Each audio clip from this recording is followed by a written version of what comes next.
Fundación Libertad y Desarrollo presenta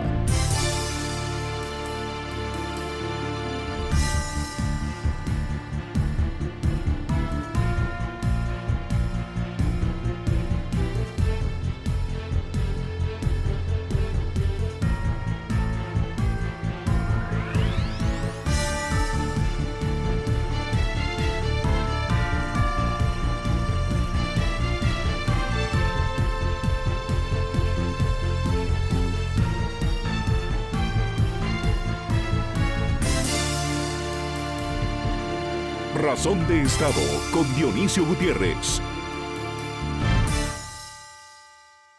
En las próximas semanas quedará integrada la Corte Constitucional que marcará el paso del Estado de Derecho en nuestro país, será la protectora de nuestra Constitución y la garante de nuestra democracia republicana por los próximos 5 años. De una correcta y transparente integración de la máxima Corte depende de que volvamos al camino de una democracia de instituciones, de cortes respetables e independientes y de un sistema de justicia que cumple con sus funciones. Si las organizaciones criminales y sus operadores políticos logran colar en la Corte a personajes como el que hoy tiene orden de captura, la democracia republicana sería condenada a muerte. Caeríamos en un estado criminal. Por eso es de suma importancia que los mejores juristas del país den un paso al frente y formen una Corte Constitucional como la que Guatemala merece y necesita. En los próximos días, los candidatos a la Corte deben presentar sus papeles para ser considerados. Los motivamos a que se animen. Este es uno de esos momentos en los que la nación necesita de sus mejores hijos. Este es uno de esos momentos que demandan responsabilidad y madurez ciudadana. Por eso celebramos la toma de conciencia y presencia cívica de instituciones de la sociedad civil, sector privado y grupos de la sociedad que se activaron para vigilar y acompañar la elección de magistrados para la máxima Corte de nuestro país. Vigilar y acompañar lo que debe ser un proceso transparente a través del cual se elijan juristas honorables y capaces. Por eso presentamos nuestro respeto a la fiscal general por haber puesto en orden el asalto que se pretendió desde el Congreso. No podemos, no debemos seguir siendo una nación de ciudadanos que consentimos o callamos. Lo que se hace en nuestro nombre a manos de esos que se dicen representantes de la patria amenaza el presente y compromete el futuro. Después de verlos juramentar a un prófugo de la justicia, solo queda afirmar: esos representantes, no está claro de qué, que se hacen llamar diputados, deben aprender a rendir cuentas y a responder por sus actos. Por eso es tan importante la participación ciudadana y un liderazgo presente y decidido para dar las batallas que la República demanda. Si en 2021 Guatemala elige una Corte Constitucional capaz, independiente y honorable, se abrirá la puerta para que elijamos magistrados para la Suprema y las salas de apelaciones con las mismas condiciones. Con el sistema de justicia restituido y una ciudadanía entusiasmada con sus primeras victorias cívicas en mucho tiempo, podríamos aspirar a promover las reformas del Estado en temas electorales, de justicia, servicio civil y transparencia. Podríamos hablar en serio de un modelo de desarrollo fundado en la libertad, el Estado de Derecho, en la certeza para la inversión, la creación de oportunidades y un horizonte de optimismo inteligente. A pesar de nuestros problemas, penas y tristezas, el futuro tendría cara de esperanza. Si el presidente de la República asume esta como su agenda de Estado, dejará a Guatemala en 2024 en su mejor momento desde la apertura democrática y pasará a la historia como un hombre de Estado.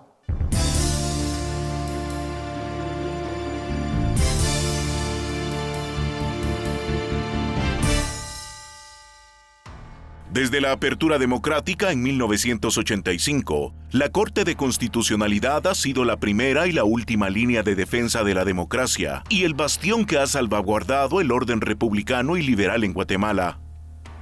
A pesar de algunas resoluciones polémicas y cuestionables, la Corte Constitucional sigue librando la lucha contra la corrupción y se sigue enfrentando, hasta hoy, a los grupos delictivos que la quieren secuestrar para consolidar la captura criminal del Estado y garantizarse impunidad. Guatemala vive un momento de grave crisis socioeconómica y de graves amenazas políticas.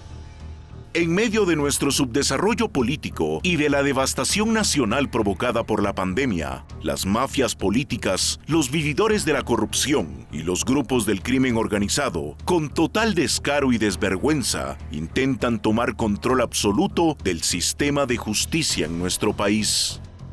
Hoy, tienen la mira puesta en la Corte de Constitucionalidad. El próximo 14 de marzo deben estar electos los magistrados titulares y suplentes que ocuparán la máxima corte de nuestro país por los próximos 5 años. La mafia intenta capturar la Corte de Constitucionalidad para desde allí tomar control de las otras cortes de justicia y consolidar así un reino de corrupción e impunidad. Entre otros abusos y desmanes, abrirían las puertas de los presidios donde decenas de acusados de corrupción aguardan su cita con la justicia y dejarían pasar crímenes y delitos de socios y allegados. En las últimas semanas, vimos cómo el conglomerado criminal que tiene cada día más control sobre nuestro país hizo elegir como magistrado titular temporal para la Corte de Constitucionalidad a un juez cuestionado por la mayoría de sectores de la sociedad, cuestionado por la comunidad internacional y con serios problemas legales y procesos pendientes. Maynor Moto Morataya quedó expuesto en las últimas semanas como uno de los jueces más polémicos y cuestionados de Guatemala. Juan González, asesor para temas de Centroamérica del presidente Joe Biden, ha dicho que Moto no está en la cárcel simplemente porque goza de derecho de antejuicio. Grupos e instituciones de la sociedad cuestionaron públicamente la idoneidad y honorabilidad de Moto. La Cámara del Agro hizo un llamado a todos los funcionarios a respetar la Constitución y la ley. CACIF hizo ver la necesidad de designar a personas idóneas, probas y honorables para la Corte de Constitucionalidad. Y la Cámara de Industria hizo un llamado a garantizar el respeto a la ley y la independencia judicial. Analistas e investigaciones periodísticas señalan a Maynor Moto como un personaje tenebroso y sin escrúpulos. Hace unos meses, se negó a girar orden de captura contra el exministro de Comunicaciones, José Luis Benito, el de los 122 millones, por el caso del libramiento de Chimaltenango, uno de los monumentos al descaro, al saqueo y la corrupción. Moto ha favorecido al cuestionado diputado Felipe Alejos para impedir que la justicia lo investigue. En 2017, Moto cerró el caso Bufete de la Impunidad, una red de abogados que sobornaba jueces a cambio de resoluciones ilegales, favoreciendo a los acusados.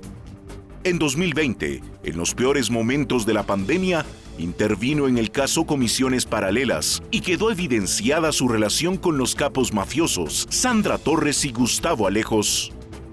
Moto y las mafias que le acuerpan consiguieron que 3 magistrados de una sala de apelaciones que ha beneficiado a decenas de acusados de corrupción le otorgaran un amparo para ser juramentado en el Congreso como magistrado de la Corte Constitucional, donde 82 diputados impresentables dieron el golpe final. La sociedad guatemalteca debe ver con claridad la perversión en estas maniobras dignas de golpes criminales y antidemocráticos. El descaro, el cinismo y las trampas evidentes para capturar al máximo tribunal constitucional ha generado repudio generalizado, nacional e internacional. Respetables abogados del país, grupos de sociedad civil y el Ministerio Público presentaron impugnaciones en contra de su elección. A pesar del historial cuestionable, oscuro y negativo del juez Maynor Moto, el Colegio de Abogados lo eligió magistrado titular para la Corte Constitucional en medio de un millonario derroche de dinero en fiestas, compra de votos y pago de favores. El Colegio de Abogados queda, una vez más, en entredicho con este comportamiento. Este colegio tan importante para el país debe encontrar la forma de liberarse de los criminales que lo usan para fines aviesos y restituir su dignidad por el bien de nuestro país. Guatemala vive un momento de graves riesgos y amenazas. Si la Corte de Constitucionalidad cae en manos del crimen organizado, quedarán comprometidos el futuro de la democracia republicana y el futuro de la nación.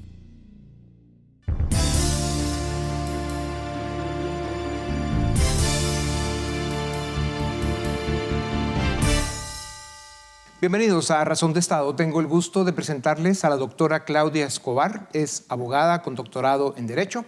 Fue jueza de primera instancia y luego magistrada de Corte de Apelaciones. Y el licenciado Juan Rodolfo Pérez Trabanino, abogado experto en Derecho Penal y consultor para organismos internacionales.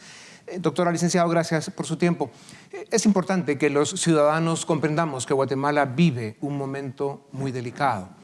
Por un lado, las fuerzas criminales y por otro, los grupos y sectores de la sociedad que quieren un país con justicia y Estado de Derecho hacen su máximo esfuerzo para llevar magistrados a la máxima corte del país, la Corte de Constitucionalidad, para lograr lo que cada grupo pretende. Los primeros, impunidad y mano libre para delinquir, hay que pararlos.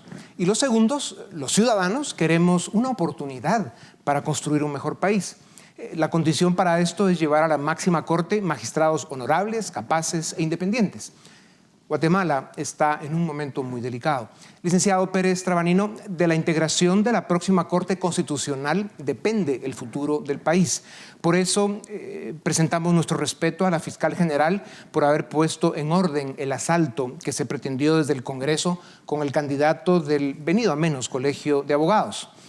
Son el Ministerio Público y la Corte Constitucional los que deben ser salvaguardas finales de este proceso y del Estado de Derecho. Debe ser el Ministerio Público quien se encarga de verificar que los candidatos electos cumplan con los requisitos de honradez, capacidad y honorabilidad. Y termino, y debe la actual Corte Constitucional ser la que impone un férreo control de jurisprudencia constitucional en cuanto a los requisitos que deben tener los candidatos que integrarán el máximo tribunal del país? La respuesta es sí, pero no, porque hay toda una serie de instituciones previas que deberían ser salvaguardas de estos procesos, empezando por el mismo Colegio de Abogados y su Tribunal Electoral. La Asamblea del Colegio de Abogados, que los abogados nos demos cuenta todo el país para nuestro ejercicio profesional, para los ciudadanos, en fin, tener cortes independientes y por supuesto que ejercer nuestro voto en forma responsable. Creo que lo que pasó ahora es que se llegó a las últimas instancias del Ministerio Público y de las Cortes, porque fue muy poroso el proceso electoral y de revisión de los antecedentes personales de los candidatos. Esto no puede volver a pasar. Doctora Escobar, en 2014 usted denunció la corrupción y el tráfico de influencias en los procesos de elección de magistrados en Guatemala. De 2014 para acá las cosas no han cambiado mucho. Vemos compra de voluntades de postuladores, políticos que negocian las cortes en habitaciones de hotel y colegios disfuncionales que eligen delincuentes. ¿Ha empeorado el sistema en estos últimos 7 años? ¿Cómo podríamos reinventar y restituir un sistema de elección que nos garantice magistrados para las Cortes de Justicia con mayúscula? Mire, definitivamente creo que la situación es ahora más grave que antes. Pienso que hace 7 años todavía quedaban espacios para poder promover que llegaran a las altas cortes personas que realmente tuvieran claro que estaban ahí para servir a la justicia y no para llevar a cabo, digamos, intereses de distintos sectores. Creo que para cambiar tenemos ya lineamientos y estándares internacionales que debieran ser respetados y que vemos que en Guatemala prácticamente se ignoran. O sea, existe ya una hoja de ruta, digámoslo así, a través de esos principios que garantizan la independencia judicial y que deben de ser aplicados en los procesos de selección. Y me refiero a temas que son tan básicos como la igualdad de condiciones y la no discriminación, una selección en base a méritos y a capacidad, que los procesos cumplan con el tema de publicidad y transparencia, pero no de forma, sino que también de fondo. Estos son, digamos, algunos de los temas en los que hay que trabajar. Y por supuesto que también hay otros aspectos que se relacionan con los conflictos de interés y con el tráfico de influencias que usted está mencionando y que vemos que en Guatemala en realidad es lo que mueve a los nombramientos de las altas cortes. Ya, licenciado Pérez Trabanino, entre febrero y marzo se realizará el proceso de elección de magistrados para la Corte Constitucional del periodo 2021-2026. Por el momento que vive nuestro país, esa Corte salva la democracia republicana o la condena a muerte. Estamos viendo una reacción responsable de la sociedad con apoyo de la comunidad internacional y un comportamiento ejemplar en el Ministerio Público. Con esta dinámica y con ese nivel de compromiso, ¿es posible evitar que la máxima corte sea secuestrada por los grupos criminales a pesar del control que tienen con el pacto de corruptos en el Congreso? Yo estoy seguro que sí.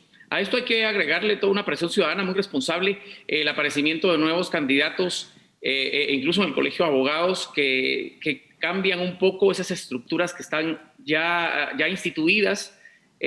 Yo estoy seguro que esta elección, quizá un poco forzada por el interés ciudadano de la comunidad internacional, puede hacer que mejores candidatos aparezcan y que los entes nominadores además sean más responsables de a quienes llevan a la Corte de Constitucionalidad y que entiendan que al final no es un lugar para llevar a sus amigos o quien les guarde las espaldas en un momento determinado, sino llevar a los mejores hombres y mujeres, abogados y abogadas que este país tiene hoy. Si ahora perdemos las Cortes, va a ser demasiado tarde en el futuro. Sí.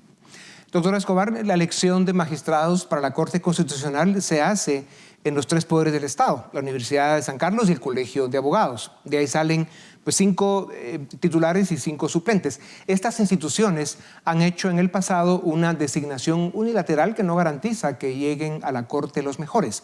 El Congreso ya hizo su convocatoria para elegir candidato y dejó el proceso en manos de la Junta Directiva. Esto es lo mismo que poner al lobo a cuidar las ovejas. ¿Qué podemos esperar de este Congreso y en especial de esa Junta Directiva? Bueno, yo creo que hemos visto pues, que los distintos entes del Estado están realmente cooptados, como hemos hablado en otras oportunidades, por el crimen organizado y sectores que tienen sus propios intereses. Creo que una de las alternativas es que en realidad participen personas con un alto perfil. Y creo que eso es a lo que tenemos que aspirar los ciudadanos guatemaltecos, que hayan alternativas y que esas personas estén dispuestas a servir a su país, porque creo que el problema tiene 2 aristas, ¿no? Y una es que las personas más honorables, más capaces, con más experiencia, no quieren animarse a participar en esto porque entienden que es un desgaste personal y un costo muy alto a nivel profesional. Usted pagó ese costo personal y conocemos la historia. Y por otro lado, cuando usted habla de aspirar, ¿qué es lo que los ciudadanos debemos hacer? Pues debemos estar presentes, ¿no? Y vigilar muy de cerca el proceso y ser muy rígidos en cuestionar cuando veamos algo que no va en los intereses de la nación. Licenciado Pérez Trabanino, del Congreso se debe esperar lo peor. El candidato del Ejecutivo lo elige el presidente en Consejo de Ministros. La Corte Suprema tiene buenas opciones para proponer un candidato respetable. Estos serían 3 de los 5 magistrados titulares. Debe ser el presidente de la República quien lidera un esfuerzo cívico para que al menos desde los 3 poderes del Estado vayan a la máxima corte los mejores y más capaces, honestos y honorables juristas del país. ¿Dejaría el presidente a Guatemala en 2024 en su mejor momento desde la apertura democrática y pasaría a la historia como un hombre de Estado? Miren, si bien es cierto, los entes nominadores son independientes, sí es importante tener una guía, y en este caso una guía proba. El presidente está obligado, por su alta investidura, a liderar un proceso transparente y valiente para que desde la presidencia se dé el ejemplo y se nombren a los mejores magistrados. Yo estoy seguro que eso va a empezar a soltar el engranaje también en la Corte, en la Universidad de San Carlos, en los otros entes nominadores para poder hacerlo. Es muy importante lo que el presidente haga. En sus hombros hay una responsabilidad muy grande y en verdad él puede pasar a la historia, en este caso, por haber salvado la institucionalidad del país, al punto al menos, o haberla terminado de hundir. Ya. Doctora Escobar, el interés de abogados competentes, independientes y honorables para integrar la máxima corte, como ya lo dijo usted, es escaso. Hay algunos candidatos que reúnen las condiciones, pero necesitan ciertas garantías, como por ejemplo que sean varios magistrados los que van con los mismos valores y total respeto al Estado de Derecho. ¿Cómo reunir esas garantías y cumplirlas? ¿Cómo motivarlos a participar? Si los mejores no dicen presente, podemos caer en el abismo.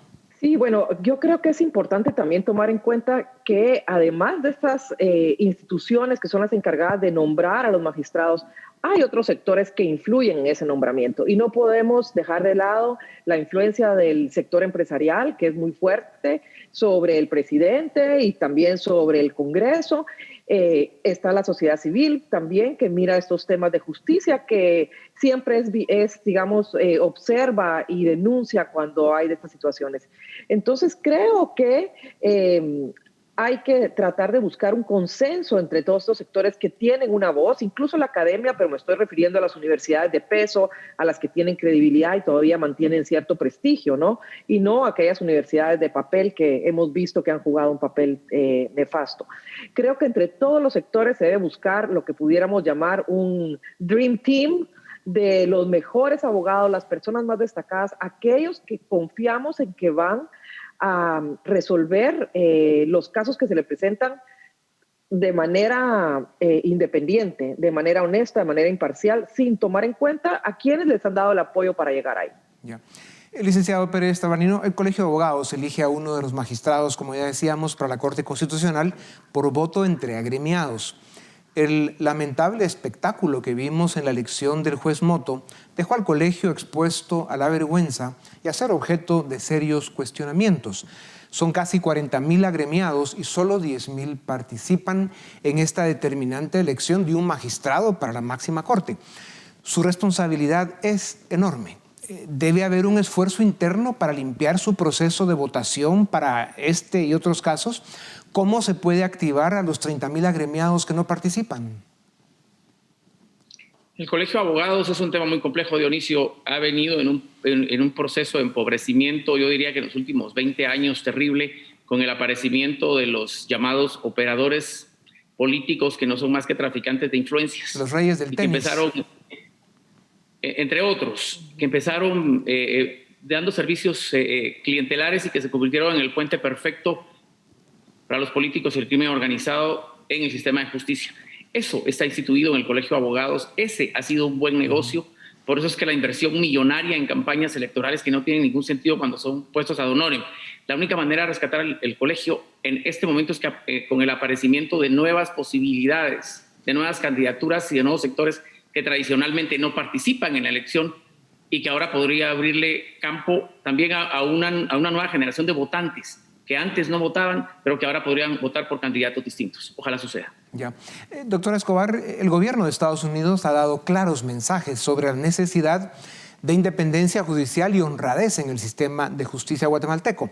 Juan Sebastián González, asesor del presidente Biden en la Casa Blanca para temas de América Latina en el Consejo de Seguridad Nacional de Estados Unidos, alzó la voz de forma que no deja lugar a dudas. Ellos quieren rescatar una agenda de lucha contra la corrupción y la impunidad en Guatemala, en Centroamérica y en América Latina, porque se han dado cuenta de la enorme amenaza que esto representa para su seguridad nacional. Y por supuesto, el efecto negativo que provocamos países tan disfuncionales como Guatemala en el hemisferio occidental. ¿Cómo deben leer los corruptos y los bandidos el mensaje del gobierno norteamericano? Bueno, yo creo que el mensaje está clarísimo. Para Estados Unidos es muy importante el tema de justicia porque ellos entienden que es la columna vertebral de un Estado de Derecho.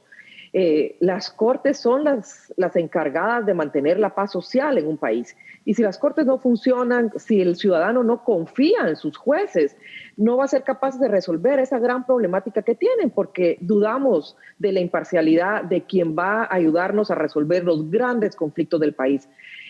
Tenemos que tener claro que Estados Unidos pues, es un país de gran influencia en la región y que para poder Guatemala actuar en este contexto de globalidad, tenemos que tener ciertas garantías mínimas de que somos un Estado que respeta las normas, que respeta las leyes y que sus funcionarios son personas de credibilidad. Y creo que, sin embargo, pienso que los sectores que buscan impunidad, los sectores que sabemos están manipulando la elección porque lo que están buscando es cooptar las instituciones, no les importa lo que dice Estados Unidos o lo que diga la comunidad internacional o lo que piensa el Papa. Estos sectores tienen sus propios intereses y no van a atender a esos llamados. Quienes tenemos que atender a esos llamados somos los guatemaltecos, somos nosotros realmente los responsables de exigir que en las cortes haya personas honorables y no personas vinculadas al crimen organizado. Ya. Sin embargo, la decisión que se ve evidente de la Casa Blanca en Washington es tener mucha más presencia en estos temas y hacer que les importe bastante más aquí a los corruptos y a los bandidos que se comportan de la forma que lo hacen. Nos queda un minuto, licenciado Pérez Trabanino, su nombre se menciona para ocupar alguno de los puestos en el sistema de justicia. ¿Lo está considerando? No lo estoy considerando en este momento. Yo estoy muy enfocado en el desarrollo profesional privado en mi oficina. Creo que me falta mucha madurez. Creo que un cargo a una magistratura constitucional requiere de muchísimos años de experiencia, de haber vivido muchísimo más, de haber aprendido mucho más, no solo del derecho, sino de lo importante y lo complejo que es. No, creo que voy a darle paso a otras personas. Yo no participaré en ninguna convocatoria. Bueno, esperamos en pocos años verlo listo y dispuesto para semejante responsabilidad. No debemos seguir siendo una nación de ciudadanos que consentimos o callamos. Debemos vigilar lo que se hace en nuestro nombre. Esperamos seguir viendo al Ministerio Público con la espada en alto para garantizar transparencia en el proceso de elección de corte y para evitar que se quiera colar algún impresentable. Y queda cada día más claro que si el presidente de la República asume esta como su agenda de Estado, dejará a Guatemala en 2024 en su mejor momento desde la apertura democrática y pasará a la historia como un hombre de Estado. Muchas gracias a los dos por habernos dado unos minutos. A ustedes también gracias. Esto es Razón de Estado.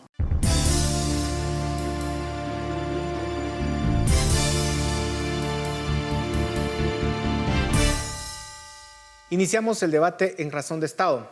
Seguimos discutiendo sobre el tema de elección de cortes. Esta semana, pues, tenemos un hecho muy polémico y es obviamente la orden de captura en contra del juez Moto. Vamos a discutir alrededor de este hecho y también de la elección de cortes en general.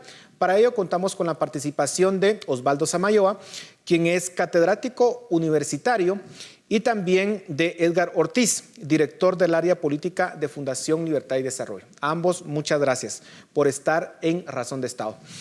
Osvaldo, iniciamos contigo. ¿Cómo cambia el panorama de la elección de magistrados de la Corte de Constitucionalidad con la orden de captura en contra del juez Moto? ¿Se justifica esa orden de captura y cómo nos deja de frente a lo que nos viene en los próximos meses? Bueno, mira, primero que todo, qué gusto saludarte y también a Edgar y a todos los televidentes. Sin duda cambian las cosas en varios sentidos, pero no sé hasta qué punto realmente se va a lograr materializar esos cambios.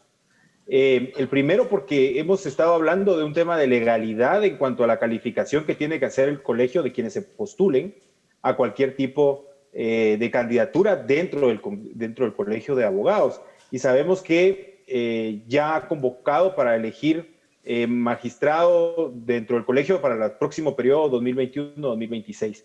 Y creo que no tenemos un marco interno, un marco regulatorio, normativo interno, que permita calificar y descalificar a quienes tienen antejuicios o no.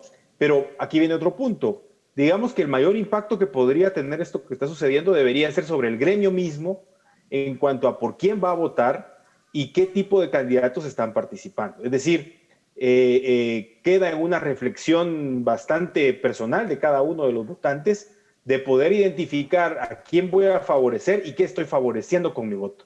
Y esta discusión creo que lamentablemente no se aprende la lección con esta única vez de lo que está pasando, sino que va a requerir más golpes a este tipo de procesos o va a seguir siendo atropellado. Te decía, y lo del juez Moto, pues digamos que no puedo darte con certeza una valoración sobre si correspondía o no la orden de detención.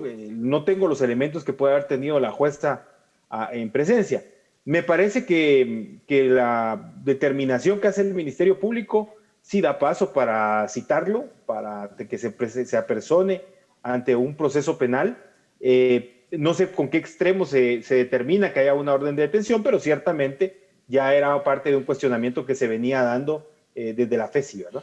Edgar, ¿cuál es tu lectura de lo que está sucediendo en este momento? Y sobre todo, insisto, con este tema de la orden de captura en contra del juez Motto.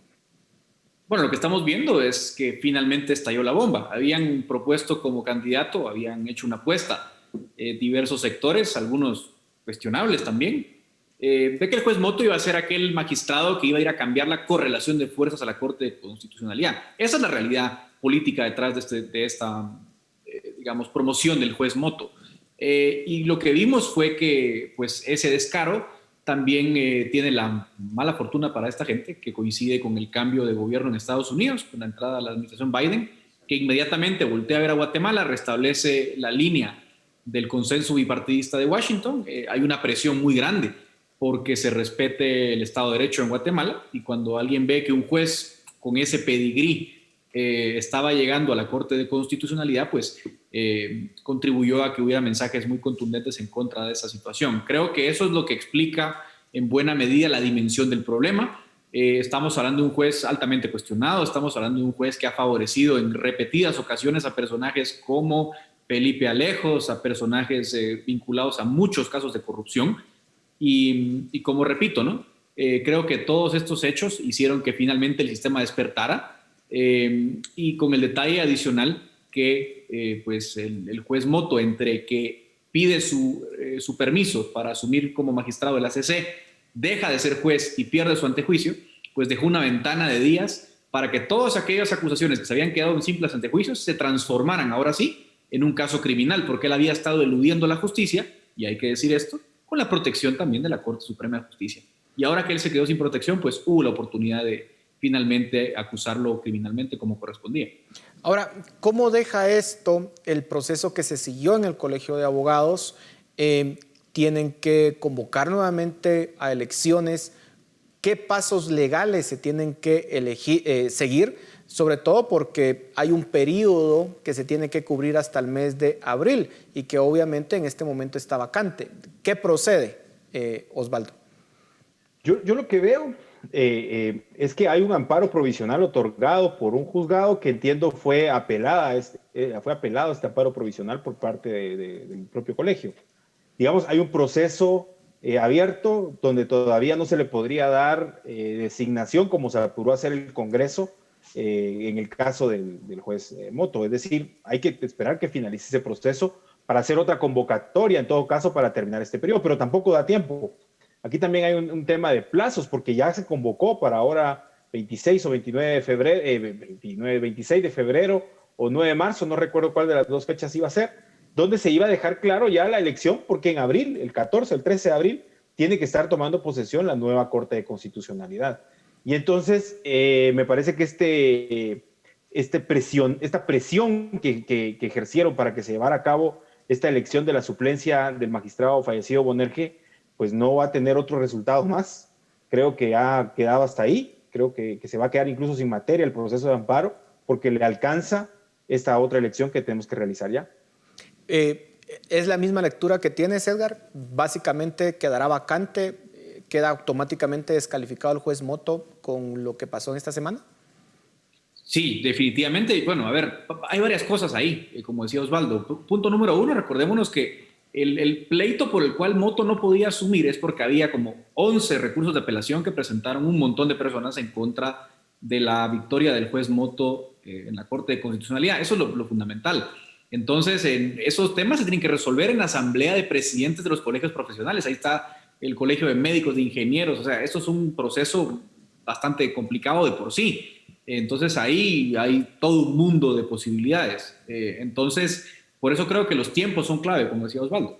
Creo que es muy difícil que en lo que resta de tiempo de aquí a abril, hipotéticamente esos casos se resolvieran, asumiendo que el juez Motto aparece, porque creo que en estos momentos el problema principal es que el juez Motto no es ubicado por las fuerzas de seguridad Así que aunque ganara la elección, tampoco creo que está en las posibilidades de asumir el cargo.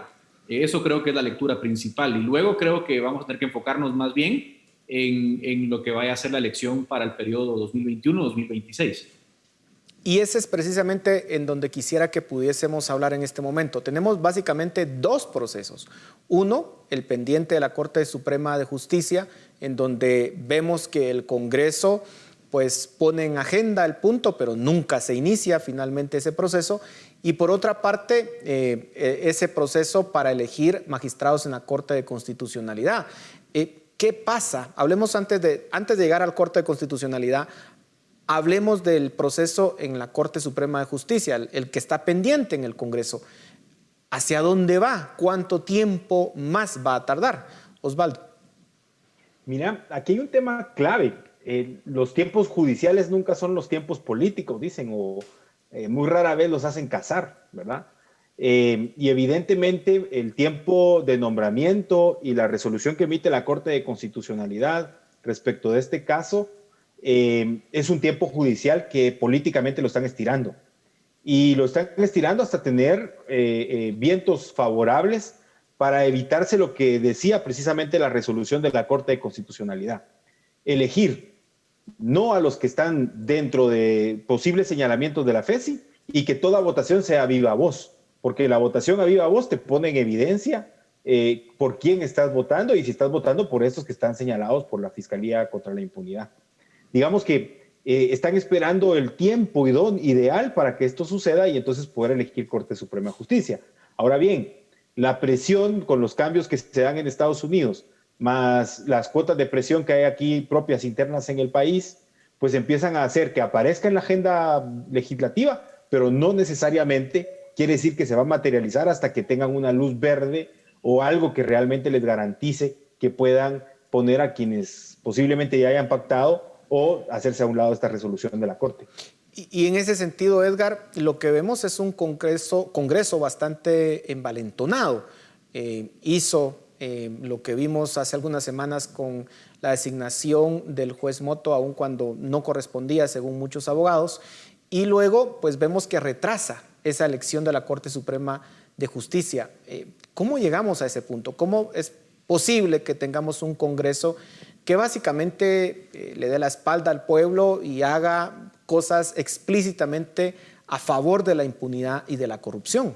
Bueno, el Congreso ya había demostrado de qué está hecho en noviembre con el tema del presupuesto. O sea, aprobó un presupuesto en nocturnidad y con mala fe y encima de todo dieron marcha atrás porque de plano les habían casi prendido fuego en el Congreso. Pero si te das cuenta, cuando ellos explican por qué había pasado el presupuesto, tampoco pidieron disculpas ni tuvieron arrepentimiento. Es decir, ellos van en su propio canal y van al despeñadero directamente como Congreso o llevan al país al despeñadero, eso es lo que no sabemos todavía. Lo cierto es que en este punto todos los caminos llevan otra vez a la Corte de Constitucionalidad. ¿Qué pasa aquí? La actual Corte Suprema de Justicia es un agente completamente afín a los intereses criminales. Constantemente la Corte Suprema de Justicia, que ha sido la encargada de tramitar antejuicios contra varios diputados acusados de corrupción, los ha protegido consistentemente. ¿Y qué pasa?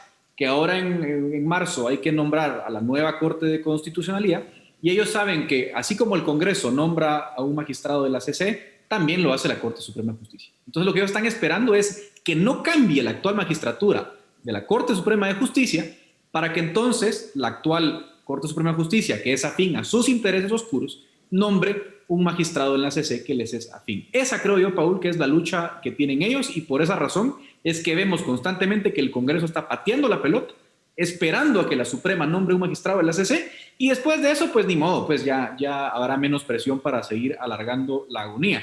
Pero esa es la meta que ellos tienen y ese es el objetivo que se han trazado con toda claridad. Pero podríamos esperar acciones más contundentes de parte de Estados Unidos, pues ahora que hay nuevos vientos políticos y que las nuevas autoridades del Departamento de Estado han sido muy claras y muy directas en sus mensajes. ¿Podríamos esperar acciones más fuertes para presionar al Congreso y a todos estos entes que se están básicamente queriendo cubrir o seguirse cubriendo con impunidad? Osvaldo, ¿cómo lo ves? Mira, sí, al final, digamos, Estados Unidos, yo siempre digo que es lamentable que que necesitemos siempre apoyos tan poderosos desde afuera, porque deberíamos con nuestros propios recursos lograr la institucionalidad democrática que se requiere, pero al final, sin esos apoyos también ha sido difícil. Y creo que uno de los apoyos principales que Estados Unidos da es el tema de fortalecer la Fiscalía Especial contra la Impunidad. Eso me parece que es un tema fundamental porque la fortalece en criterios de investigación y en las formas de llevar a cabo los diferentes casos que tiene a su cargo. Ahora hay otro elemento que me parece muy claro en el discurso de los norteamericanos que últimamente lo han reflejado. Lo reflejaron, digamos, en el tema Venezuela, por ejemplo, lo dijeron también en temas, no recuerdo qué otro país en Sudamérica, y lo dicen ahora con nosotros. Si algo están buscando son instituciones que reflejen 100% ser democráticas. Y una institución que para ellos refleja consolidación democrática es la Corte de Constitucionalidad. Es decir, creen que esta Corte realmente permite un equilibrio de fuerzas adentro del país y permite además tener cierto control sobre los excesos de poder que históricamente podríamos enumerar, digamos, en nuestra historia.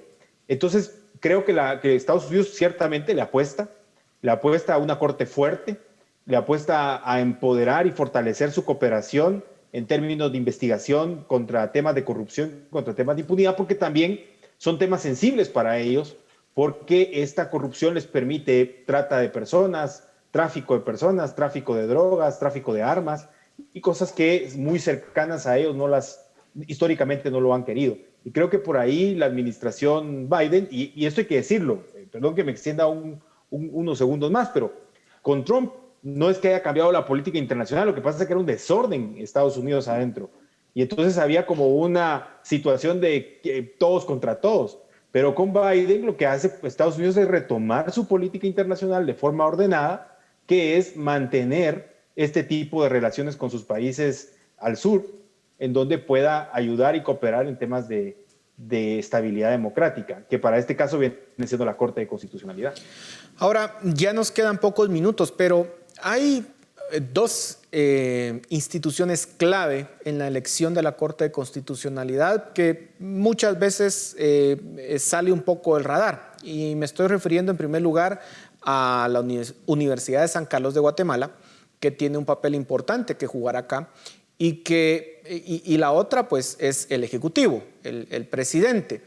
¿Qué esperar de tanto la Universidad de San Carlos como del Ejecutivo en la elección de la Corte, de los magistrados que les corresponde en la Corte de Constitucionalidad?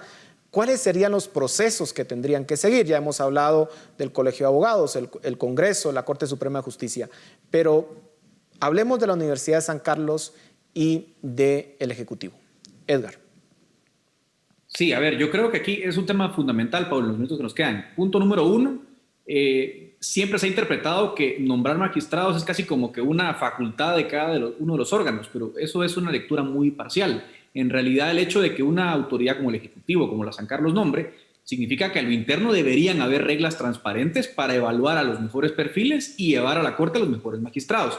Lamentablemente, tradicionalmente no se ha hecho así. Sé que San Carlos en 2016 hizo un proceso tipo comisiones de postulación y entiendo que lo van a repetir otra vez a lo interno del Consejo, salvo que los periodos para presentar expedientes son muy cortos. Ojalá hubiera una prórroga o algo, porque entiendo que no hay suficientes perfiles, digamos, o expedientes en presencia. Y en el caso del presidente, yo creo que haría un llamado cívico. Creo que el presidente tiene que entender en este momento lo crucial que es la batalla por la CC. Él ya dijo públicamente que no iba a convocar un proceso público, pero creo que está a tiempo de rectificar, de reconocer la importancia del proceso y de entender que para darle validez a su gobierno y a la Corte, él debe implementar un proceso público y transparente. De lo contrario, va a quedar muy empañado el proceso y lo que vimos con el juez Moto se puede repetir en abril. Y eso no le puede pasar al país y menos al gobierno del presidente Yamatei. Creo que está a tiempo de reflexionar y creo que tampoco es tan complicado, Paul, hacer un proceso transparente. Es nada más una condición la que es necesaria, voluntad política. Osvaldo, tu opinión al respecto. Mira, con respecto a San Carlos, hay que recordar que el gobierno o los gobiernos de esta universidad, de la Universidad de San Carlos, siempre toman en cuenta cuerpos electorales, digamos, para poder designar el cuerpo de profesionales, el cuerpo de profesores y el cuerpo de estudiantes. En este caso, tal vez no llega alcance al cuerpo de profesionales porque ese tiene su propio proceso. Pero me parece que el proceso del Consejo Superior, al ser transparente y crear esta especie de comisión de postulación, debe de dar la oportunidad a que los estudiantes participen en algún proceso de sugerencias, señalamientos, criterios, tachas sobre quienes vayan a postularse, e igual los profesores, porque al final de cuentas es un ejercicio democrático que debe aceptar esta pluralidad de poderes internos y que se les debe de ceder el espacio. Y de ahí concuerdo totalmente con lo que dice Edgar en cuanto a materia del Ejecutivo. Uno de los pilares de la democracia, digamos, también es la transparencia y la libertad de opinión y de expresión que debe de existir. Y me parece que un buen cimiento que el Ejecutivo puede dar es que el presidente en Consejo de Ministros, ni siquiera él como figura de autoridad, sino en un debate abierto con sus ministros, permitan que se opine libremente cada ministro sobre quién van a designar, sin ningún tipo de represalia posterior, que permitan además que cualquier ciudadano, luego de tener un grupo de candidatos, pueda dar algún tipo de sugerencia o pueda dar algún tipo de señalamiento, para que haya un debate rico, democrático dentro de este Consejo de Ministros y poder tener esta designación final. Bueno, nos quedamos con ese mensaje para el señor presidente, con la responsabilidad histórica que tiene en estos momentos. Se nos ha terminado el tiempo. A ustedes muchas gracias por sus opiniones y a ustedes en casa muchas gracias por su atención. Hasta la próxima.